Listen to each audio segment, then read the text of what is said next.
Nauwi sa madugong palitan ng putok ang iginasang drug buy-bust operation ng pulisya sa Bacoor City sa Cavite.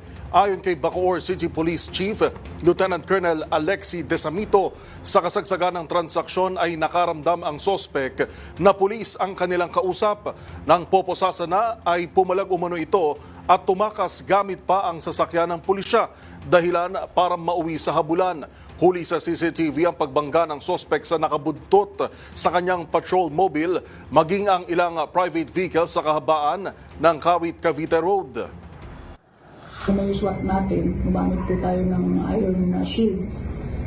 Kasi sarado po lahat ng pinto sa likod ng approach. So kanina po, very challenging yung nangyari. Yun po, fortunately, nung ina-approach na po natin, pumutok po. So no choice po yung tropa natin, kundi sinabayan na rin po ng putok. Kaya yun po ang naging dahilan kaya nasawi po ngayon yung suspect. Mula Bacoor ay umabot ng Kawit ang habulan kung saan nawala ng kontrol ang sospek at sumalpok sa barrier. Sabi pa ng Bacoor PNP, ayaw buksan ng sospek ang pinto ng sasakyan at nakipagpalitan ng putok sa mga otoridad na kanya namang ikinasawi. Ilang sibilyan din ang nadamay sa insidente.